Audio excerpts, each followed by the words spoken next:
Picture this. The smartest person in the meeting, great ideas, clear thinking, and nobody listens. I know because that used to be me. I'd walk into the conference room with the right answer. I'd share it clearly, and the room would just move on, like I never spoke. Then someone else would say the exact same thing. Everyone loved it. I changed 4 things, small shifts. Now people wait for me to talk. They lean in. They ask what I think. Today I'm showing you these 4 fixes, weakest to strongest. The last one is risky, but it works. Secret 1. Stop talking first. Smart people love being first. The question drops and their hand shoots up. They unmute before anyone else. They have the answer ready, so they say it. Big mistake. Picture this. Monday morning stand-up. The manager asks for ideas on the new project. 2 people have the same thought. One speaks immediately, jumps right in, lays out the whole idea in 30 seconds. Done. The room nods politely, moves on. The other waits, lets 2 people talk first, listens, then raises a hand, says the same idea but frames it around what others just said, connects the dots, adds one small twist. Same idea, different impact, every time. Here's why this happens. When you speak first, you set the baseline. You become the thing people build on, or ignore. When you speak later, you elevate the conversation. You look like the person who synthesizes, the one who sees the bigger picture. The first person sounds eager. The second person sounds thoughtful. I used to rush to speak in every Zoom call. Hit unmute the second there was silence. I thought speed meant confidence. It didn't. It meant forgettable. Now I wait. I let 2 or 3 people go first. I watch the room. I see where the conversation is heading. Then I speak, and people actually remember what I said. Your idea doesn't change. Your timing does. That's the difference between being heard and being background noise. Next meeting, try this. Don't be first. Let the eager ones go. Then step in. Watch what happens. Secret 2. The 3-point rule. Most smart people ramble, not because they're nervous, because they have too many ideas. Their brain runs faster than their mouth, so everything comes out at once, tangled, long, hard to follow. I did this constantly. Someone would ask my opinion in a meeting, and I'd start with, "So I was thinking, and there are actually a lot of factors here, and it's kind of complicated, but basically..." By the time I finished, people had checked out, eyes on laptops, minds somewhere else. Here's what I learned watching senior leaders. They never ramble. Ever. Your VP doesn't explain for 10 minutes. She walks in and says, "Here's the plan, 3 parts." Then she lays them out. Clean, fast, done. 3 is the magic number. Not 4, not 5. 3. Why? Because 3 is easy to remember, easy to follow. It signals that you've thought this through, that you're organized, that you respect everyone's time. Here's how you do it. Before you speak, pause. In your head, organize your thoughts into 3 points. Then say this. I have 3 quick thoughts. 1. State it clearly. 2. State it clearly. 3. State it clearly. Stop talking. 3 points. 30 seconds each. 90 seconds total. That's it. Instead of sounding like someone thinking out loud, you sound like someone who came prepared, someone senior, someone worth listening to. The content doesn't matter as much as the container. A brilliant idea wrapped in chaos gets ignored. A good idea wrapped in structure gets remembered. Executives don't ramble. They structure. Now you do too. Secret 3. This one's different, because the problem might not be you at all. Let me tell you about Marcus, product manager at a tech company in San Francisco. Smart guy. Really smart. His team was struggling with a launch timeline. Everyone knew it was too aggressive. Nobody said anything. Marcus spoke up in the meeting, laid out exactly why the deadline wouldn't work. Clear points, good structure, everything we just talked about. The room went quiet. His manager nodded slowly, said thanks for the input, then moved on. No discussion, no follow-up, just silence. 2 weeks later, different meeting. A senior director raised the exact same concern, word for word almost. Suddenly everyone agreed, "Great point, we should revisit the timeline."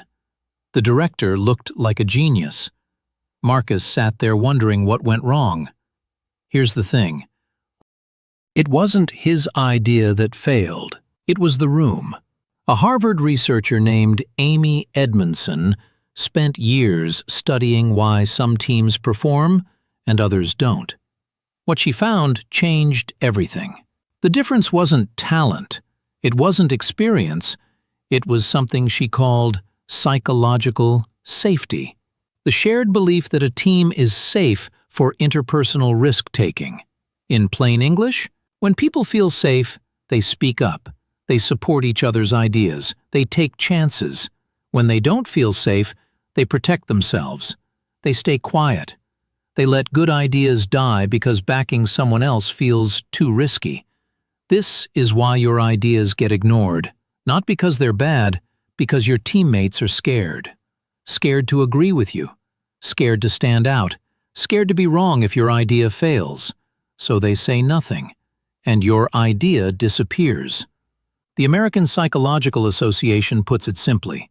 In safe environments, employees won't be punished or humiliated for speaking up with ideas, questions, or concerns. In unsafe environments, they learn to keep their mouths shut. So what do?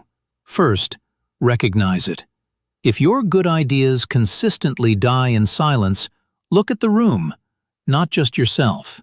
Second, find allies before the meeting.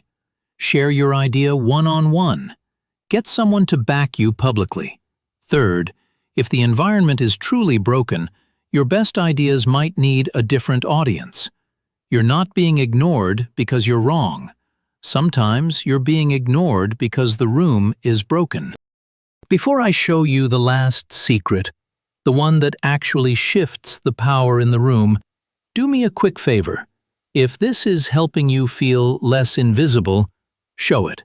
Hit that like button, subscribe if you haven't, and drop a comment telling me which secret hit hardest for you.